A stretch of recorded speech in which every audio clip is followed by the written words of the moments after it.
গোটা রাজ্যে প্রায় ৮০,০০০ বুথ রয়েছে। এই বুথগুলোতে প্রায় ১০ লক্ষ টাকা করে বরাদ্দ করা হচ্ছে, যার জন্যে গোটা ব্যয় বরাদ্দ হচ্ছে ৮,০০০ কোটি।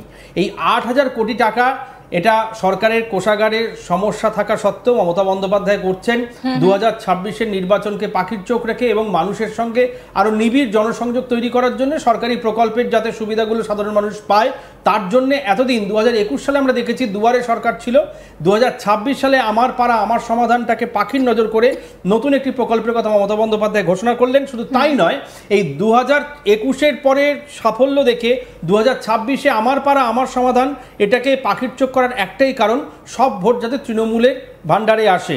লক্ষ্মীর ভান্ডারের পাশাপাশি সবুজ সাথী, সমব্যথী, যুবশ্রী, বার্ধক্য ভাতা, কন্যাশ্রী, বিধবা ভাতা, রূপশ্রী 94টা প্রকল্প রয়েছে। সেই প্রকল্পের পাশাপাশি এতদিন মানুষ দুয়ারে সরকার দেখেছে, বিভিন্ন সময় ক্যাম্প হয়েছে, এবারে সরকার যাচ্ছে মানুষের দুয়ারে, বিডিও, এসডিও, এমনকি সচিব পর্যায়ের অর্থ সচিব, বিভিন্ন দপ্তরে যারা পারদর্শী বিভিন্ন কাজে, এই কাজগুলোতে তাদেরকে নিয়ে কিন্তু এই কাজ শুরু হবে এবং যেটা জানা যাচ্ছে 2রা অগস্ট থেকে শুরু হবে। মাঝে পুজোর জন্য থমকে গেলেও পুরো প্রক্রিয়া শেষ করে ফেলা হবে চলতি বছরের নভেম্বরের মধ্যে। একেবারে কৌশিক, আমি তোমাকে একটু থামাবো। আমার আরেক সহকর্মী অনুপম মিশ্রা, তাকেও একটু ডেকে নেব। অনুপম দা, একটা বিষয় একটু আমি জানতে চাইবো তোমার কাছে, যে মমতা বন্দ্যোপাধ্যায় কালকে যে সাংবাদিক বৈঠক করলেন তিনি পরিষ্কার বললেন যে একেবারে নিচু তলা থেকে গিয়ে উন্নয়নটা করতে হবে, নিচু তলা থেকে গিয়ে জনসংযোগটা করতে হবে। তিনি বরাবরই যখনই কথা বলেন বা তিনি যখনই কমিউনিকেট করতে চান তিনি কিন্তু সবসময় একদম গ্রাসরুট লেভেলে গিয়ে কমিউনিকেশন করতে চান। সেক্ষেত্রে দাঁড়িয়ে এটাই কি তার ভোট ব্যাংকটাকে আরো স্ট্রং করছে না? দেখো, আমার মনে আছে 2019 সালে দিদিকে বলে শুরু হয়েছিল, একটা ফ্ল্যাগশিপ প্রোগ্রাম ছিল। তারপরে 2021-এর যে ইলেকশনটা হলো তার আগে শুরু হলো লক্ষ্মীর ভাণ্ডার, সেটাও কিন্তু ফ্ল্যাগশিপ প্রজেক্ট ছিল পশ্চিমবঙ্গ সরকারের। দুটোই নির্বাচনের নিরিখে শুরু করা হয়েছিল আর প্রচুর সাফল্য পেয়েছিল। আর 2019-এ যে রেজাল্টটা এসেছিল বা 2021-এর যে রেজাল্টটা এসেছিল, বিশেষ করে 2021-এর যে অ্যাসেম্বলি ইলেকশন হয়েছিল সেই রেজাল্টের পেছনে কিন্তু লক্ষ্মীর ভান্ডারের প্রচুর হেল্প ছিল, যেটা আমরা দেখলাম লোকসভা নির্বাচনের আগেও অ্যামাউন্টটা বাড়ানো। একদমই, সেখানে লক্ষ্য কাদেরকে করা হয়েছিল? সেখানে লক্ষ্য করা হয়েছিল মহিলাদেরকে লক্ষ্য করে 2021-এর ইলেকশন লক্ষ্মীর ভান্ডার শুরু করেছিলেন মমতা বন্দ্যোপাধ্যায়, ব্যাপক সাফল্য পেয়েছিলেন। যে মহিলা ভোটার সেটা কিন্তু আজও লক্ষ্মীর ভান্ডার পাচ্ছে, সেটা আরো হয়তো কিছু টাকা বাড়ানোও হতে পারে, সেটাও হতে পারে। তো সেই মহিলা ভোটার টার্গেট তো হয়ে গেল।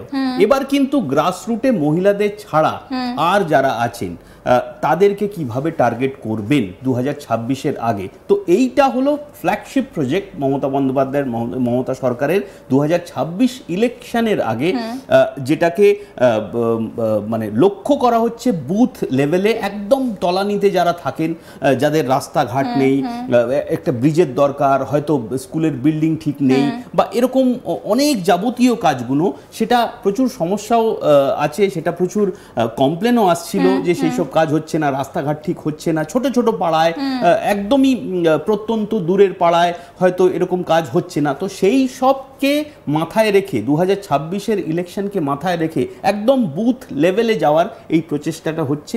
এটার পুরোপুরি কিন্তু একটা তো হলো কল্পতরু টাইপ অফ প্রজেক্ট, একটা হলো একদম গ্রাসরুট লেভেলে যেই ভোটাররা রয়েছে, যারা প্রত্যন্ত এলাকায় থাকেন বা যারা অনেক গরিব আছেন, তাদেরকে লক্ষ্য করে এই প্রজেক্টটা শুরু করা হয়েছে। অনেক টাকা লাগবে এই প্রজেক্টটায়, কিন্তু মেন উদ্দেশ্য সেটাই হলো যে বুথ লেভেলে পৌঁছনো। এমনিও তৃণমূলের বুথ লেভেল প্রচণ্ড শক্ত রয়েছে, স্ট্রং রয়েছে, তা সত্ত্বেও কোনো ফাঁক আর রাখতে চাইছেন না। আর এই প্রজেক্টের ভিত্তিতে, এটা সরকারি প্রজেক্ট, কিন্তু এই ভিত্তিতে তৃণমূলের যে ভোট ব্যাংক, যেটা গ্রাসরুট লেভেলে রয়েছে, তারা সেটা আরও বেশি স্ট্রং হবে। আমি তোমাদের দুজনের কাছে একটা জিনিস একটুখানি আলোচনায় আসতে চাইবো, যে দেখো প্রথমে লক্ষ্মীর ভান্ডার যেটা আমরা নিয়ে আলোচনা করছিলাম, তো এই লক্ষ্মীর ভান্ডার কারা পাচ্ছে? না মহিলারা পাচ্ছে, মানে আমরা পাচ্ছি। তো এই মহিলারা যেটা হয়, যেটা দেখা যায় যে বাড়িতে ধরো যে মানুষটা রান্নাঘরে রান্না করছে, সেই মানুষটা রান্না করার পর তার অ্যাকাউন্টে যখন টাকাটা ঢুকছে, সে কিন্তু তোমাকে এই কথাটা বলবে যে ওই সরকার না আমাকে এটা দিয়েছে।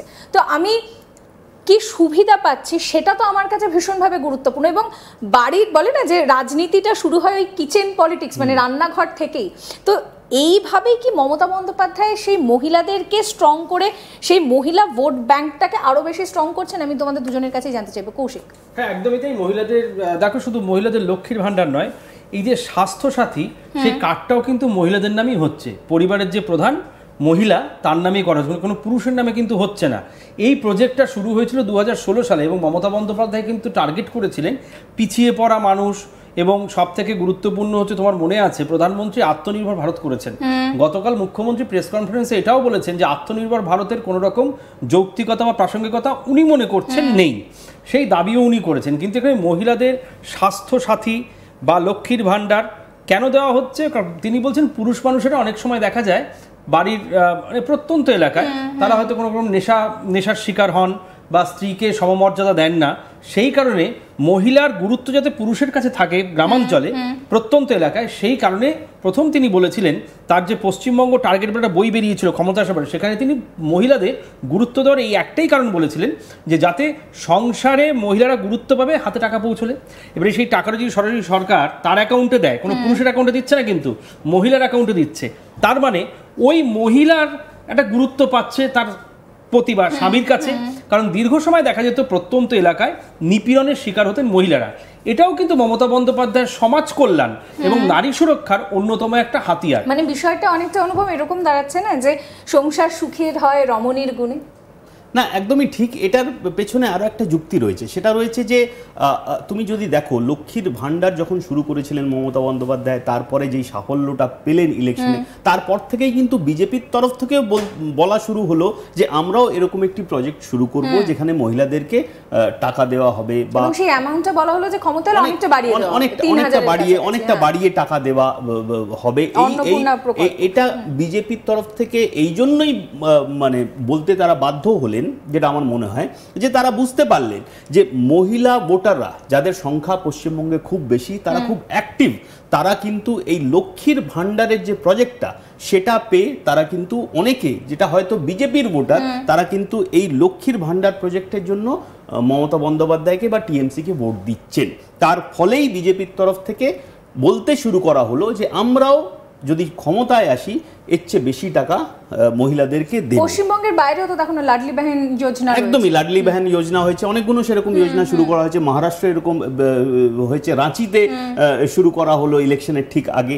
তো এই যে ধরনের বিজেপির বক্তব্য আসতে শুরু করলো, তার ফলে অন্য কিছু একটা দরকার ছিল টিএমসি, যেটা গ্রাসরুট লেভেলে আরো বেশি লুক্রেটিভ হতে পারে ভোটারদের কাছে। তো তার জন্য আমার মনে হচ্ছে এটা একটা মাস্টার স্ট্রোক, যেটা টিএমসির তরফ থেকে ঠিক ইলেকশনের কিছু মাস আগে শুরু করা হয়েছে।